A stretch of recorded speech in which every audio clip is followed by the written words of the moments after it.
What is up, guys? Good evening. Good evening. Welcome to another episode of Wednesday Wins with your favorite mortgage lender, myself, Abdel Kouatmi.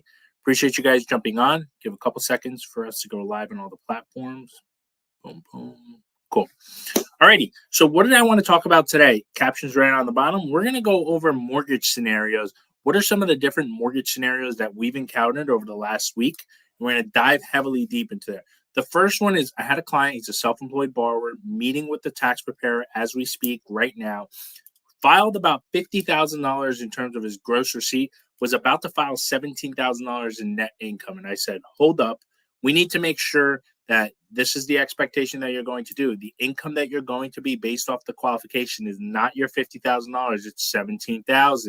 The client was led astray from his, unfortunately, realtor, and then we were able to set the proper expectations and rinse and repeat.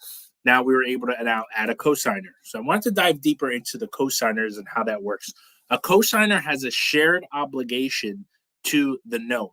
That is a misconception people have. I get questions all the time where a client is looking to keep someone on the mortgage but not on title and deed. That is not the case. It needs to be mirrored in terms of who's on the mortgage with the title and deed. Now, you do have the ability to add some people to title and deed.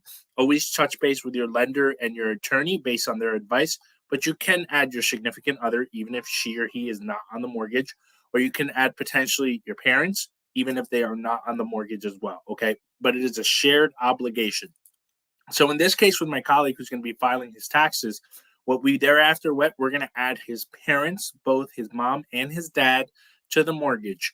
Now, one of the parents is actually retired, and if you're retired, you're either receiving pension, disability, SSI, or some type of retirement-based income.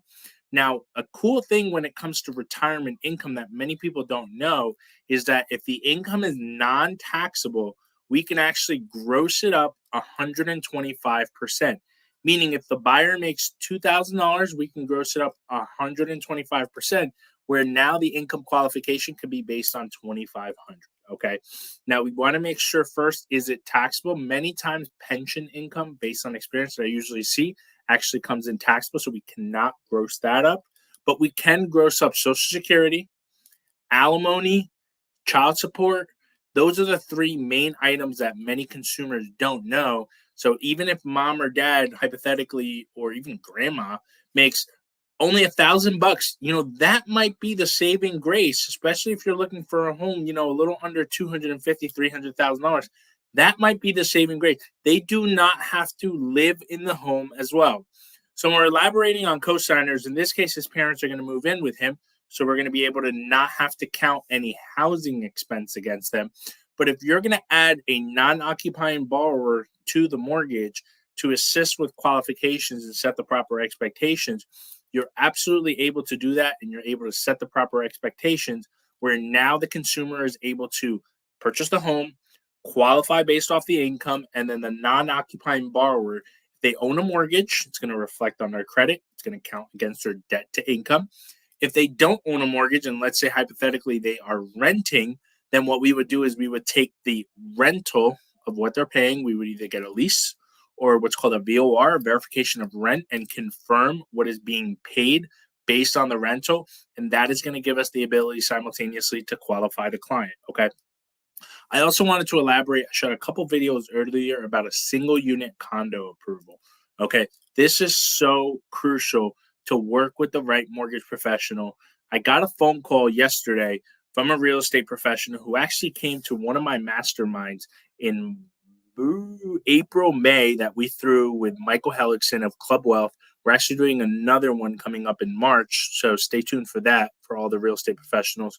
But we actually went and we set the proper expectation, and he was watching some of our social media channels, and we went over the single unit condo approval. So this guy had the offer accepted. The offer was accepted. The listing agent himself and the lender did not know or did not do their due diligence, in my opinion, to find out that the property was not FHA eligible. It did not take FHA mortgages. Let me correct myself. The association did not take FHA mortgages. So we went in there. He saw one of my videos from a closing we just did actually last week doing a single unit condo approval, reached out to me. In less than 24 hours, the file has already been disclosed, the appraisal has already been ordered, the condo questionnaire has been ordered, and we've already submitted the single unit condo approval to HUD in less than 24 hours. Okay. So it is so critical that when we're working around these expectations with our clients, it's being properly set. Now, not only was the debt to income ratios for this client not eligible for conventional, we also had some credit hurdles that we were looking to overcome. And then another main point is that the client was actually currently leasing a vehicle. The lease was right about to expire. So what we did based on her eligibility, because from a face value, the deal did not work. I did the calculations, did the income, gave her an awesome interest rate, and I'm like, this deal's still not coming together. How can I put this together? Her debt to income was too high. What we ended up actually strategically setting up is the client is going to be returning her vehicle and replacing a $650 mortgage car payment, $650 car payment, and we basically redid it. And I ran the debt to income ratios based on a $450 mortgage payment. Or I keep saying mortgage payment, both on a $450 car payment, and we were able to simultaneously get the client approved. Okay. So super, super important that when you're working with the right professional, that you're looking at the actual debt to income. This client had a lot of student loans. So going FHA made also sense because we only have to count a 0.5% against her because they were still currently in deferment/forbearance. And we're able to set the proper expectations. Another situations I want to make us aware of, and I talk about all the time, is condos. I'm dealing with a lot of issues right now when it comes to the eligibility for condos, mainly with life and safety issues, but also simultaneously just setting the proper expectations that either it's FHA approved or not. We got that out of the way. Now, the association themselves, is it what's called warrantable or non-warrantable? And guys, I'm dealing with so many hurdles right now all throughout New Jersey, Florida. I have a deal right now in Pennsylvania, same issues. So super, super important. Every single state is different. Florida's regulations on condos is like super, super, super stringent, right? They're starting to crack down on these HOAs in regards to their associations. I mean, some of these places, I read the inspection reports, and the place is about to crumble, literally, which is pretty crazy.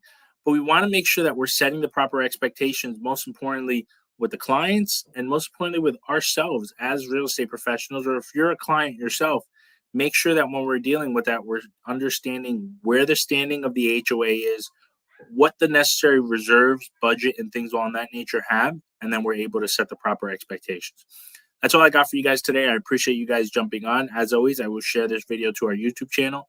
Make sure you guys like, comment, and subscribe on the channel, and check us out on our other social media chats. Talk to you guys soon.